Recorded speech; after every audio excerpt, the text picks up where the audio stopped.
तो देखिए, धर्म को आधार बनाकर सियासी प्रहार लगातार किया जा रहा है।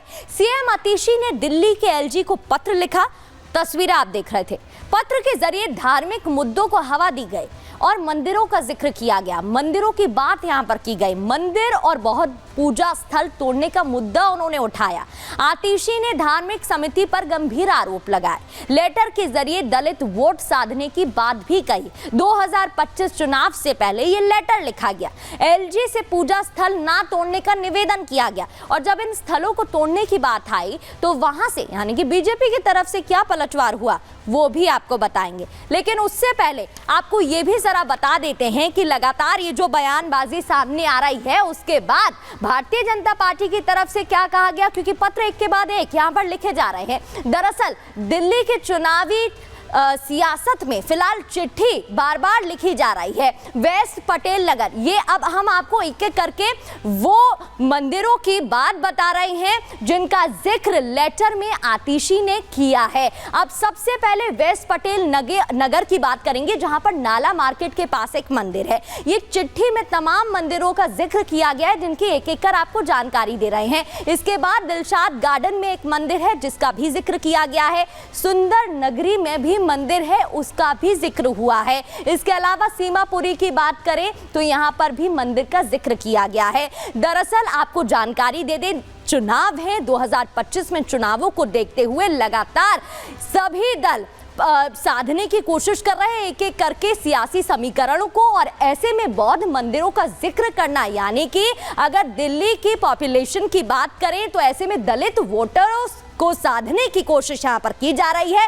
और यहां पर एक और मंदिर का जिक्र किया गया है, न्यू उस्मानपुर में ये मंदिर है, इसकी भी बात उन्होंने अपनी चिट्ठी में लिखी है। और इतना ही नहीं, वोट बैंक की फिक्र यहां पर जताते हुए उन्होंने ये बात कही है, जिसके बाद एलजी सचिवालय की तरफ से कहा गया है कि ये बातें बेबुनियाद हैं। सुनिए।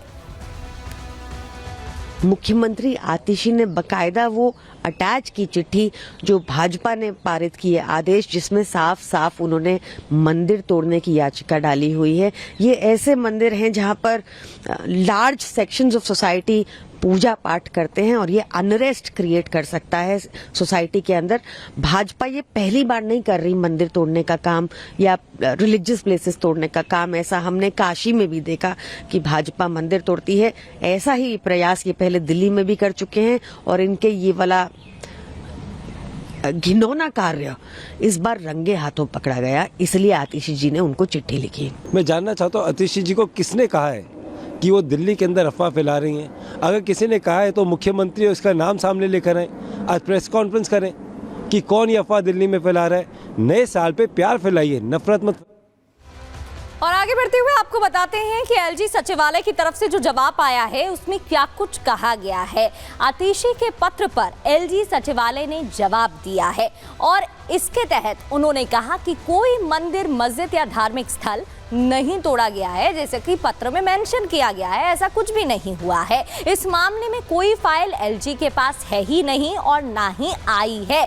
आतिशी और अरविंद केजरीवाल पर भी निशाना साधा गया और निशाना साधते हुए उन्होंने आम आदमी पार्टी अपनी विफलताओं से ध्यान भटकाना चाह रही है, इसलिए ऐसी बात कह रही है, ये बात लिखी। आम आदमी पार्टी पर घटिया राजनीति करने का आरोप भी लगाया। इससे पहले आपको बता दें, एलजी की तरफ से आतिशी को पत्र लिखा गया था और उसके बाद ये जो पत्र है आतिशी की तरफ से दोबारा लिखा गया है। पहले आतिशी ने कहा कि गंदी राजनीति न करिए, उसके बाद आतिशी की तरफ से पत्र लिखा गया जिसमें धार्मिक बातों का, धार्मिक मंदिरों का मुद्दा उठाया गया और उसके बाद एलजी सचिवालय की तरफ से ये जवाब सामने आया है। अब आगे बढ़ते हुए आपको बताते हैं कि एलजी ने क्या कुछ कहा, आतिशी की तरफ से क्या कुछ कहा गया, सचिवालय की तरफ से क्या कुछ कहा गया। और आप देख सकते हैं एक के बाद एक लेटर वॉर में कितनी सारी चिट्ठियां यहाँ पर लिखी गई और बयानबाजी तेज होती नजर आ रही है। पहली बार मुख्यमंत्री को काम करते देखा, यहां से शुरुआत हुई थी लेटर वॉर की। पूर्व सीएम ने आपको अस्थाई सीएम कहा, मुझे इस पर दुख हुआ, वो मुझे बहुत आपत्तिजनक लगा और मैं इससे बहुत आहत हूं। इसके अलावा मैं आपका ही नहीं, राष्ट्रपति और मेरा भी यहाँ पर अपमान है, उन्होंने ये बात कही है। और साथ ही आपको बता दें इस पर जवाब क्या आता है, आतिशी की तरफ से क्या कुछ लिखा गया पत्र में। एलजी के तंज को आतिशी ने गंदी राजनीति बताया, कहा गंदी राजनीति ना करें, दिल्ली की बेहतरी पर यहाँ पर सवाल उठाए जा रहे हैं। अरविंद केजरीवाल ने दिल्ली की बेहतरी के लिए ही काम किया है, यह आतिशी ने कहा। इसके अलावा केजरीवाल जी के रास्ते पर चल रही है सरकार, चल रही है और काम कर रही है, ये बात भी उन्होंने अपने पत्र में लिखी थी। अब आपको बताते हैं पूरे मामले में क्या कुछ अपडेट सामने आ रहा है, एक के बाद एक बयानबाजी भी देखने को मिल रही है। एक रिपोर्ट आपको इस पर दिखाते हैं।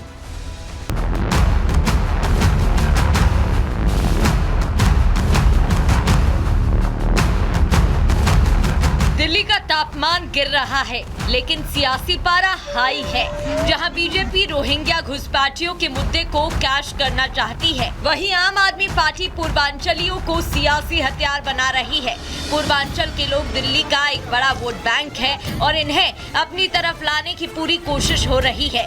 2015 और 2020 के विधानसभा चुनाव पर नजर डालें तो जिन इलाकों में आम आदमी पार्टी को पूर्वांचली मतदाताओं का साथ मिला, वहां बड़ी जीत हुई। यही वजह है कि आम आदमी पार्टी इस बार भी पूर्वांचली वोट बैंक पर नजरें गड़ाए बैठी है। आम आदमी पार्टी के नेता जब भी कैमरे के सामने आते हैं तो पूर्वांचलियों के सम्मान की बात करते हैं। आम आदमी पार्टी के नेता बीजेपी ही नहीं, अब आरएसएस से भी पूर्वांचलियों के मुद्दे पर सवाल कर रही है। आरएसएस स्वयं को कहती है कि हम एक सामाजिक सांस्कृतिक संस्था है, हमारा राजनीति से कोई लेना देना नहीं। और दूसरी तरफ भारतीय जनता पार्टी के लिए आरएसएस दिल्ली के अंदर प्रचार करना चाहती है। हमारे पूर्वांचल के भाइयों का वोट कटवाया जा रहा है। क्या ये आरएसएस की सहमति और समर्थन से हो रहा है? क्या मोहन भागवत जी इसका समर्थन करते हैं कि उनको रोहिंग्या कहा जाए, उनको बांग्लादेशी कहा जाए? दिल्ली में तकरीबन 1.5 करोड़ मतदाता हैं, जिनमें पूर्वांचली वोटरों की संख्या करीब 40 से 45 लाख है। दिल्ली की 70 विधानसभा सीटों में से 35 सीटें ऐसी हैं जहां पूर्वांचली वोट गेम चेंजर साबित होते हैं।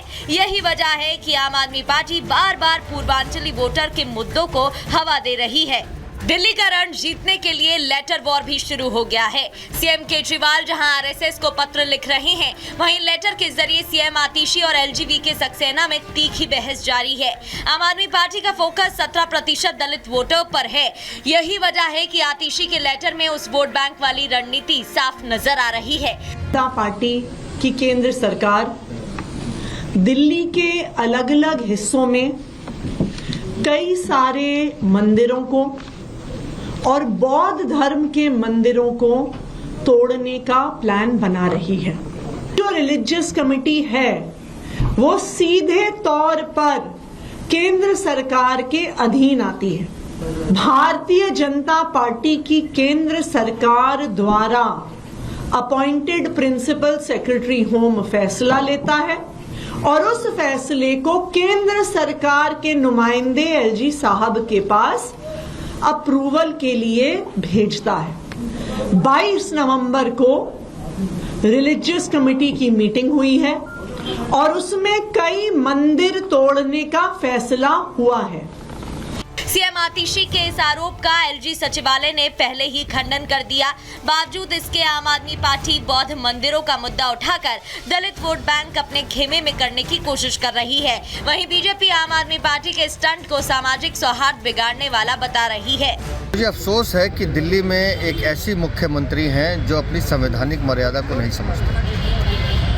आज नए वर्ष के पहले दिन वो दिल्ली का धार्मिक सद्भाव खराब करना चाहते हैं। आम आदमी पार्टी चुनावी वादों का पिटारा खोल चुकी है। ऐसे में बीजेपी इन वादों को कोरा झूठ बताने के साथ साथ ये दावा कर रही है कि केजरीवाल जो कहते हैं वो बिल्कुल नहीं करते। 2024 में एक ऐसा विस्मयकारी और विचित्र उदाहरण देश को देखने को मिला कि जिन्होंने मुख्यमंत्री के रूप में पद नहीं छोड़ा और उससे बड़ी बात जेल में रह के पद नहीं छोड़ा और जेल से बाहर आके पद छोड़ दिया। आम आदमी पार्टी उसकी दूसरी एक्सट्रीम है, जो कहते हैं वो कभी नहीं करते हैं। दिल्ली में सभी दलों की तरफ से सियासी चक्रव्यूह रचा जा रहा है। अब देखना ये होगा कि इस चक्रव्यूह को भेद कर कौन सत्ता का स्वाद चखता है। Bureau report, Republic Bharat.